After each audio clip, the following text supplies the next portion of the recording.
আমার মা বোনদের সামনে রেখে আপনাদের ছেলে সন্তানদেরকে আগামীর জন্য তৈরি করুন।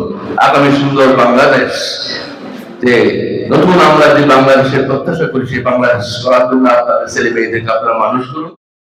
ইমাম আবু হানিফা রহমতুল্লাহি আলাই স্মৃতি পাঠাগারের উদ্যোগে আয়োজিত মেধাবৃত্তি পরীক্ষা ২০২৫-এর পুরস্কার বিতরণ ও কৃতি শিক্ষার্থী সংবর্ধনা অনুষ্ঠান সফলভাবে সম্পন্ন হয়েছে। ১৭ জানুয়ারি শনিবার সকালে চরকানাই বহুমুখী উচ্চ বিদ্যালয় অডিটোরিয়ামে মহিউদ্দিন সুমনের সভাপতিত্বে ও আসম জাহেদের সঞ্চালনায় আয়োজিত এই অনুষ্ঠানে উদ্বোধক হিসেবে উপস্থিত ছিলেন চরকানাই বহুমুখী উচ্চ বিদ্যালয়ের প্রধান শিক্ষক মোহাম্মদ বদিউল আলম এবং প্রধান অতিথি হিসেবে উপস্থিত ছিলেন বাংলাদেশ জামায়াতে ইসলামী চট্টগ্রাম ১২ পটিয়া আসনের সংসদ সদস্য পদ প্রার্থী ডাক্তার মোহাম্মদ ফরিদুল আলম। এছাড়া বিশেষ অতিথি হিসেবে উপস্থিত ছিলেন ইঞ্জিনিয়ার রিদওয়ানুল ইসলাম, বিআই জামে মসজিদের খতিব মাওলানা সাফওয়ান বিন হারুন আল আজহারি, আমিনুর রশিদ, পীয়ূষ স্যার, রঘুনাথ চক্রবর্তী, পরিমল বড়ুয়া, আবু মোহাম্মদ মহসিন, শাহাদাত ওসমান, কে এম আখতার হোসেন ও মোহাম্মদ মাইন উদ্দিন। উক্ত অনুষ্ঠানে প্রায় ২৫ জন শিক্ষার্থীকে মেধাবৃত্তি পুরস্কার প্রদান করা হয় এবং ৫০ জন শিক্ষার্থীকে কৃতি শিক্ষার্থী সংবর্ধনা প্রদান করা হয়। এছাড়া আরও উপস্থিত ছিলেন মোহাম্মদ নাজের, মোহাম্মদ আফসার, মোহাম্মদ মফিজ, মোহাম্মদ সাদেক, সাকিবুল শাওন, মোহাম্মদ ইব্রাহিম সহ ইমাম আবু হানিফা রহমতুল্লাহি আলাইহি এরকম অনুষ্ঠানের মাধ্যমে সদস্যবৃন্দ। শিক্ষার আলো প্রজ্বলিত হবে, জ্ঞানের উৎকর্ষ সাধন হবে, সেটা আমরা সবাই বিশ্বাস করি। এইভাবে যদি আমরা বিভিন্ন অনুষ্ঠানের মাধ্যমে শিক্ষার্থীদেরকে, আমাদের ছেলেমেয়েদেরকে উৎসাহিত করতে পারি, তাহলে নিশ্চয়ই আমাদের জাতি উপকৃত হবে। রাজনীতিবিদদের ভিতরে সততা তৈরি করতে হলে তোমাদের ভিতর থেকে রাজনীতিবিদ তৈরি হবে, প্রধানমন্ত্রী তৈরি হবে, প্রেসিডেন্ট তৈরি হবে। তোমরাই হবে আগামীর বাংলাদেশের ভবিষ্যৎ, আর এই বাংলাদেশকে তোমরাই গড়ে তুলবে।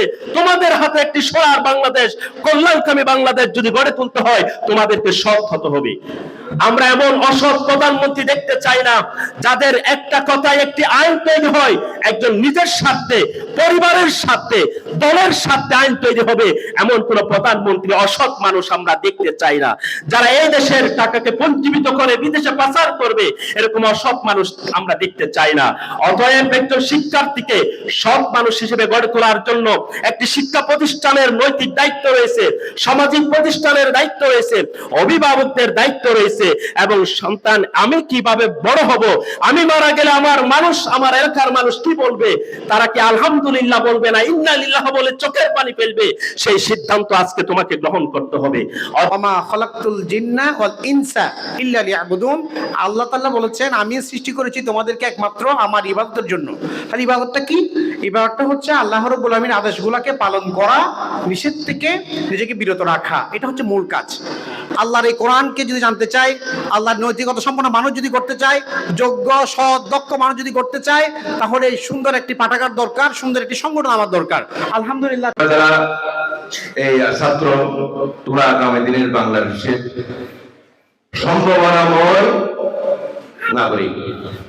এর মধ্যে তোমরা পলিটিশিয়ান হবে, সাংবাদিক হবে, বুদ্ধিজীবী হবে, শিক্ষক হবে, ডাক্তার হবে, ইঞ্জিনিয়ার হবে। হ্যাঁ, তাহলে তো দেশটা অত্যন্ত সুন্দরভাবে গড়ে উঠবে। মোদের মনে লক্ষ্য আশা সন্তরে ঘুমিয়ে আছে শিশুর পিতা সব শিশুদের অন্তরে। এই যে ঘুমিয়ে থাকা শিশু, এটাই হচ্ছে তার প্রতিভা, এটাকে বিকশিত করতে হবে। তোমার পাঁচ কাজ হচ্ছে ছাত্র লেখাপড়া এবং নৈতিক শিক্ষায় শিক্ষিত হওয়া, একজন সত্যিকারের বাংলাদেশের নাগরিক হওয়া। আমি মনোক্ষুণ্ণ হওয়ার কোনো কারণ নেই। যারা বৃত্তি পাবে না, আমি তাদেরকে বলবো একটা কথা খেয়াল রাখবে, যে একবার যেটা হয়তো ব্যর্থতায় পর্যবসিত হয়েছে, পরবর্তীতে সেটা আমার সফলতার সুযোগ এনে দেবে। কারণ ইংরেজিতে একটা কথা আছে, failure is the filler of success. সুতরাং মন খারাপ করার কোনো কারণ নেই।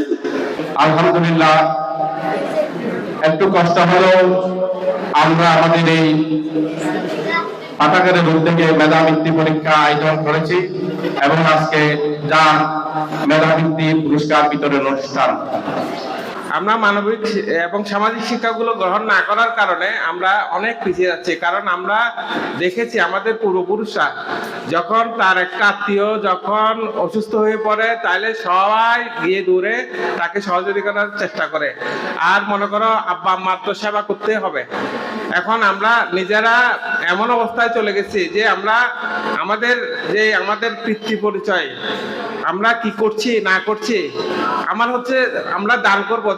আগামীতে যেন আমাদের এই হল ভর্তি থাকবে, ইনশাল্লাহ এই হল ভর্তি হবে তো একটু বড় করে বলি ইনশাল্লাহ। যারা পার্টিসিপেট করেন নাই তারা পার্টিসিপেট করবেন, আর যারা পার্টিসিপেট করতে চাচ্ছে বিভিন্ন স্কুল থেকে তাদেরকে বিষয়টা বলবেন। আমরা আজকেই ফরমের বিষয়টা ঘোষণা করে দিব, সে আলোকে ইনশাল্লাহ ফরম ছাড়া হবে। এবং পাশাপাশি যারা কি করতে যাচ্ছে পার্টিসিপেট করতে চাচ্ছে তাদের কিছু বলে দিবেন। ঠিক আমি আমার এই কথা বলি, আজকের কথা শেষ। আসসালামু আলাইকুম রহমতুল্লাহ। ভবিষ্যতে হয়তো আশা করি এরকম আরেকটা অনুষ্ঠান হবে। আমাদের পরিধিতে প্রাথমিকভাবে যেটা হয়েছে সুন্দর হয়েছে, হয়তো আকর্ষণটা আরো বাড়বে এবং তাদের আরো সফলতা কামনা করে। আমরা তো মনে করি সবাই গ্রামে থাকি, স্বাভাবিকভাবেই সবাই একটু একটু হেল্প করা দরকার, মানে করি। আমি জানি গ্রামে যারা আছে, আমরা শহরের যারা আছে তারা হয়তো কম করা হয়। আমি বলবো মা বাবা যে কাজেই করুক, হ্যাঁ যে ধরনের কাজ হবে, তারা কষ্টটা করে আমার জন্য, কার জন্য? আমাদের জন্য।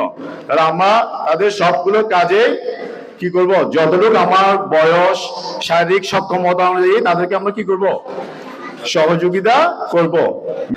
আমি নিজেকে খুব ভাগ্যবান মনে করি আমি যে ইমাম আবু হানিফা রহমতুল্লাহ আলাইহি সিটিভি বৃত্তি পাঠাগার মেধাবৃত্তি পরীক্ষায় অংশগ্রহণ করতে পেরে, এবং ধন্যবাদ জানাই ভাইদেরকে আজকের সুশৃঙ্খল এত সুন্দর একটা অনুষ্ঠান আমাদেরকে উপহার দেওয়ার জন্য। সে উপস্থিত হয়েছেন সবাইকে জানাই আন্তরিক শুভেচ্ছা।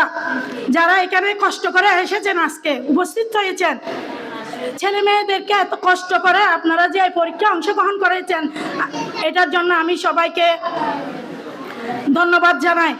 ধরনের যারা উদ্যোগ নিয়েছেন, এখানে যারা উদ্যোগ নিয়েছেন, যা আমাদের ছেলে মেয়েরা যে পরীক্ষা দিতে পেরেছে, এটার জন্য আমি খুব গর্বিত।